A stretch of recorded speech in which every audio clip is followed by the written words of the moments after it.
Assalamualaikum warahmatullahi wabarakatuh. Jumpa lagi dengan saya Siti Solekatin dalam demonstrasi kontekstual modul 3.1 dengan fasilitator Ibu Endang Puji Astuti dan pengajar praktik Ibu Isrofatul Hidayati.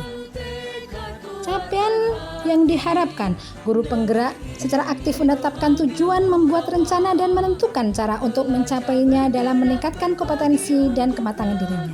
Guru penggerak mampu menggerakkan komunitas sekolah untuk bersama-sama mengembangkan dan mewujudkan visi sekolah yang berpihak pada murid dan berlandaskan nilai-nilai kebajikan universal. Capaian umum mampu melakukan pengambilan keputusan berbasis nilai-nilai kebajikan, mampu memahami dan menerapkan prinsip moral dalam melakukan pengambilan keputusan, mampu menerapkan strategi pengambilan keputusan untuk menghindari adanya isu kode etik kepemimpinan sekolah dan konflik kepentingan. Capaian khusus CKB dapat menjelaskan tentang konsep sekolah sebagai institusi pembentukan karakter dan nilai-nilai kebajikan sebagai acuan utama dalam pengambilan keputusan berbasis etika sebagai seorang pemimpin pembelajaran. CKB dapat melakukan praktik pengambilan keputusan berbasis nilai-nilai kebajikan sebagai seorang pemimpin. CKB juga dapat menerapkan 9 langkah pengambilan keputusan. Adapun wawancara dengan beberapa pimpinan lembaga akan kami tayangkan dalam video berikut ini. Selamat menyaksikan.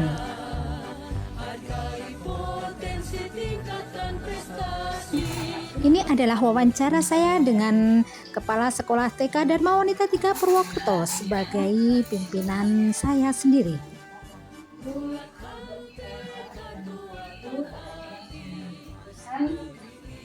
Berbasis nilai-nilai kebajikan sebagai saya akan memberikan beberapa pertanyaan sebagai bahan diskusinya. Pertama, selama ini bagaimana panjenengan dapat mengidentifikasi kasus-kasus yang merupakan dilema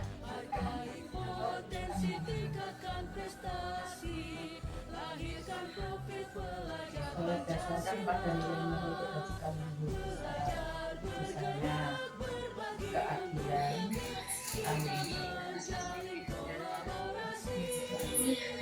berdasarkan pada nilai-nilai kebajikan. Selama ini bagaimana Pusat menjalankan pengambilan keputusan di sekolah, terutama untuk kasus-kasus di mana ada dua keputusan yang sama-sama benar atau sama-sama mengandung nilai kebajikan. Saya uji dulu atau saya verifikasi melalui tanggapan-tanggapan agar dapat diperoleh keputusan yang paling ya, evaluasi lagi kalau ini hasilnya tadi bagaimana ini sampai yang ketiga, langkah-langkah atau prosedur seperti apa yang biasa panjenengan lakukan selama ini?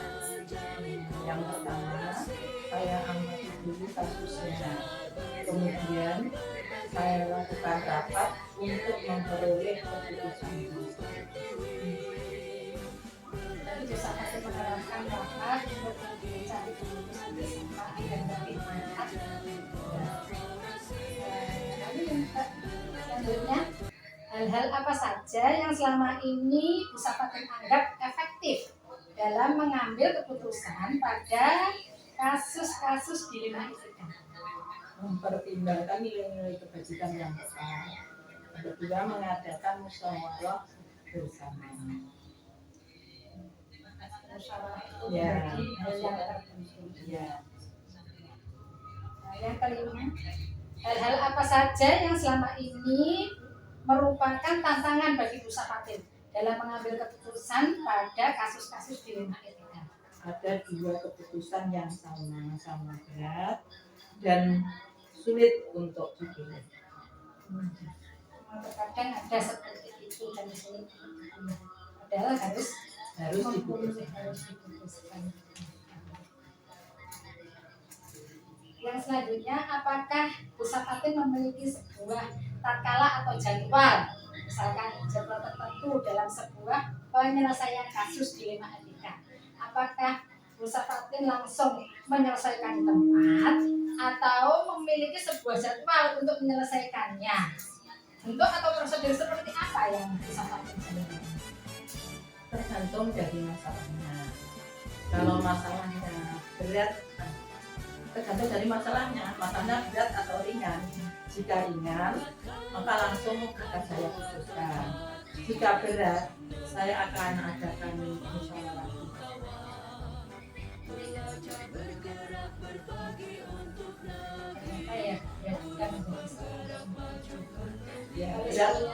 Harus punya sela-sela dan apa itu strategi bahkan itu yang keputusan juga. Yang ketujuh, adakah seseorang atau faktor yang selama ini mempermudah pusat paten untuk membantu dalam mengambil keputusan dari kasus-kasus di mana? Alhamdulillah selama ini rekan-rekan itu kerjasama dengan sangat baik sehingga memudahkan saya untuk mengambil keputusan.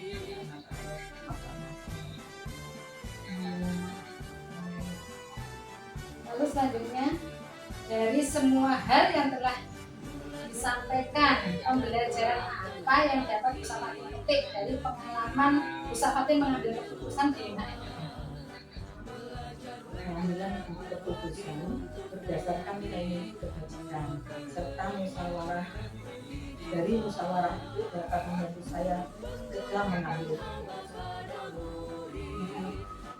dari rapat akhirnya kan ada keputusan bersama yang menimbulkan kelegaan tersendiri.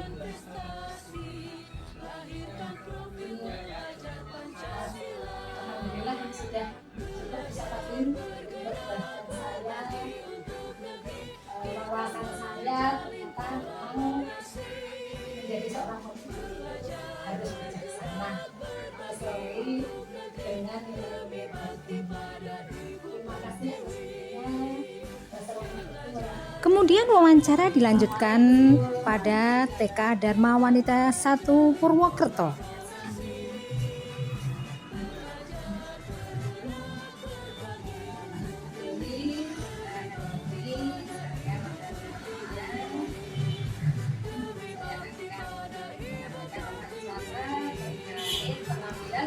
CGP menyampaikan maksud dan tujuannya dalam wawancara tersebut kepada lembaga yang bersangkutan, dan lembaga yang bersangkutan menerimanya dan mengizinkannya dengan baik. Tentang wawasan-wawasan. Apakah saya diizinkan? Terima kasih. Yang saya mau menjadi pertanyaan saya.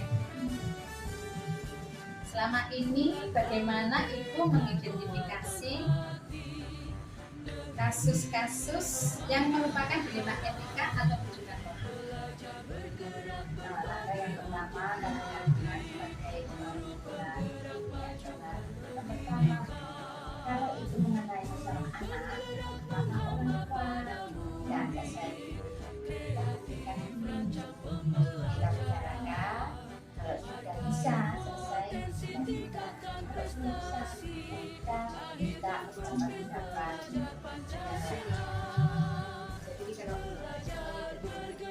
Jadi kalau berkaitan dengan anak, Ibu perlu keputusan dengan orang tua. Jika belum ada keputusan, baru dilibatkan dengan kesehatan. Untuk selanjutnya, selama ini bagaimana Ibu menjalankan pengambilan keputusan di sekolah, terutama untuk kasus-kasus di mana ada dua kepentingan yang sama-sama benar dan sama-sama mengandung nilai.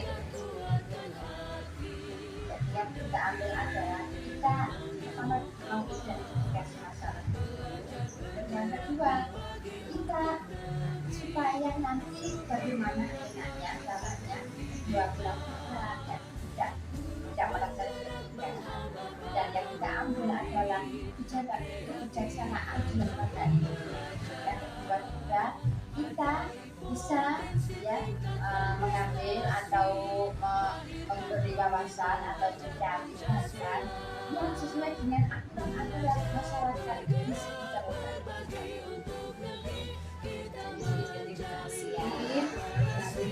Mereka agar tidak merugikan, disesuaikan juga dengan aturan yang ada. Untuk selanjutnya, langkah-langkah atau prosedur seperti apa yang biasa Ibu lakukan selama ini? Yang pertama adalah musyawarah. Ada lebih musyawarah untuk mengambil keputusan. Saya juga tidak mau kalau itu ada masalah tentang budaya terutama terutama guru kelasnya yang lebih bisa ya, yang lebih tahu apa yang lagi akan nanti kita juga minta pendapat dari yang lainnya seperti itu di musyawarah dan terutama guru kelasnya berarti yang tahu. Baik. Untuk selanjutnya, hal-hal apa saja yang selama ini Ibu anggap efektif dalam pengambilan keputusan di lembaga etika? Musyawarah dan terus nanti kalau memang ada satu masalah itu kita kadang nggak bisa harus selesai atau tuntas seiring berjalannya waktu. Ya ini yang utama juga masalah anak didik yang paling utama di sini. Yang memang setiap anak tidak kasus-kasus bisa itu kita butuhkan ya, kita ambil tindakan sebagai evaluasi selanjutnya dengan seiring berjalannya perkembangan. Jadi dan kita tunggu proses tetap seperti itu ya. Selanjutnya hal-hal apa yang selama ini menjadi tantangan itu dalam pengambilan keputusan pada kasus-kasus di wilayah ini. Memang gitu ya, kalau kita menangani kasus memang bukan pada dewasa ya, tidak boleh gegabah dalam memberikan sesuatu. Ya kita nilai-nilai itu kita pertimbangkan, terus akibat dan sebabnya itu lebih kita ketahui. Jadi nanti kita ya umpamanya itu juga kita mesti dimanapun mesti ada masalah. Nah, tinggal kita memang yang menyikapi berjalannya waktu ya, dan kita juga harus memang ya berdoa dan saling support, terus kita sama-sama saling dukung ya.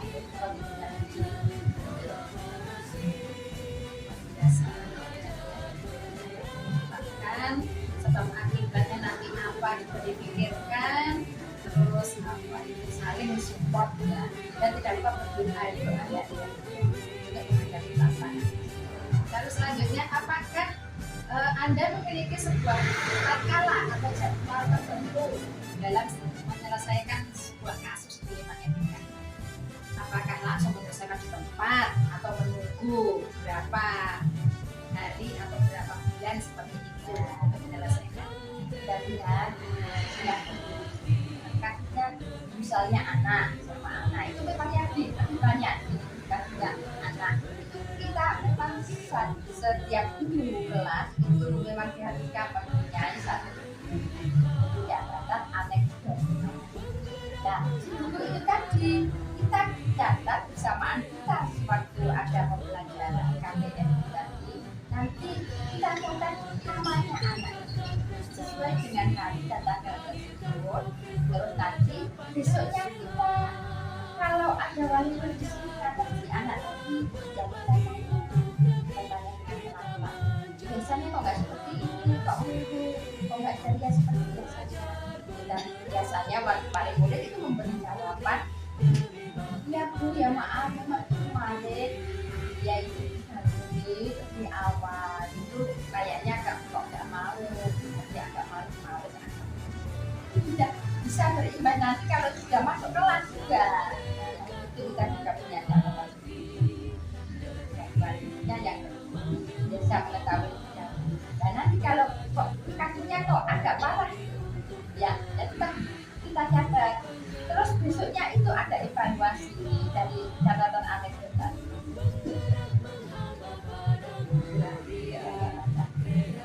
Untuk melihat kasusnya ya tidak harus langsung diputuskan ya, lihat kasusnya bisa proses tidak catatan.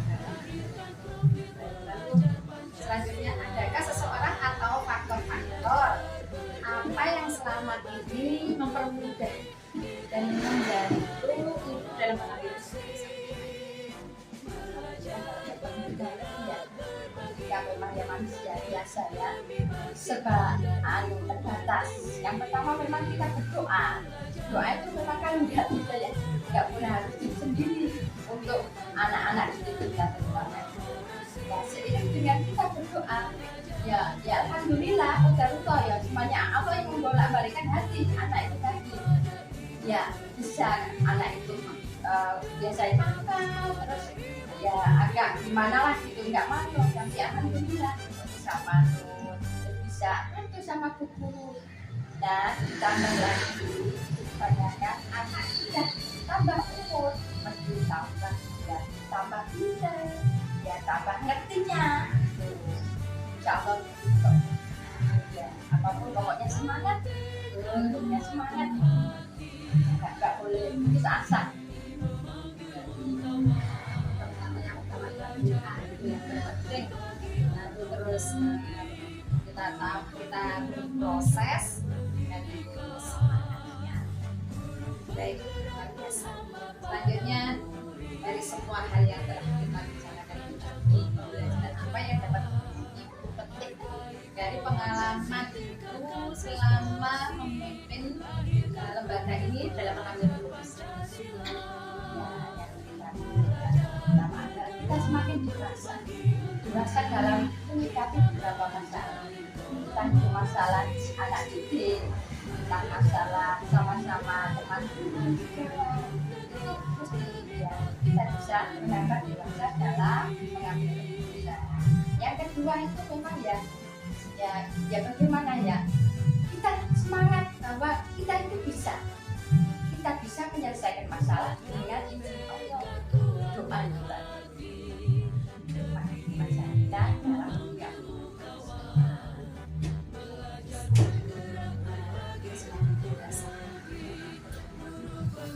Baik, itu saya rasa cukup pengajaran saya. Saya mendapatkan wawasan yang banyak sekali dari lembaga ini, dari kepemimpinan ibu, dari pemimpinan lembaga ini. Bisa saya lihat juga untuk referensi saya. Baik, terima kasih. Mungkin lain waktu bisa disambung. Terima kasih. Selanjutnya wawancara dengan pimpinan TK Dharma Wanita 2 Purwokerto yang saya lakukan dengan wawancara menggunakan call WhatsApp. Adapun narasinya dapat dilihat dari tayangan berikut ini. Belajar bergerak berbagi untuk negeri, guru penggerak majukan pendidikan, guru penggerak menghamba pada murid, kreatif rancang pembelajaran, hargai potensi tingkatkan prestasi, lahirkan profil pelajar Pancasila. Belajar bergerak berbagi untuk negeri, kita menjalin kolaborasi. Belajar bergerak berbagi untuk negeri, demi bakti pada Ibu Pertiwi.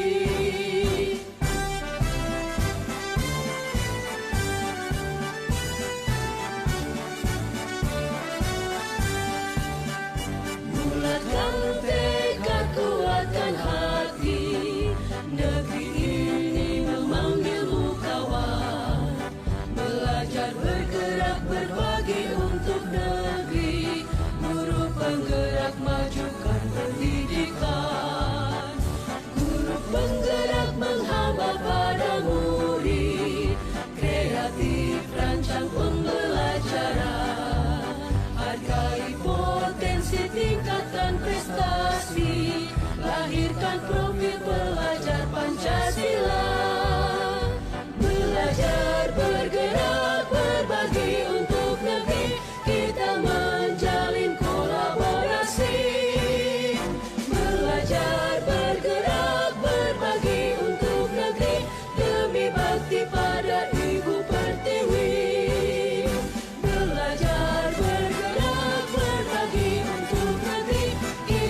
berbagi untuk negeri. Guru penggerak majukan pendidikan. Guru penggerak menghamba pada murid. Kreatif rancang pembelajaran. Hargai potensi, tingkatkan prestasi. Lahirkan profil pelajar Pancasila. Belajar, bergerak, berbagi untuk negeri. Kita Selanjutnya tayangan refleksi dari hasil wawancara dengan para pimpinan lembaga. berbagi untuk negeri demi bakti pada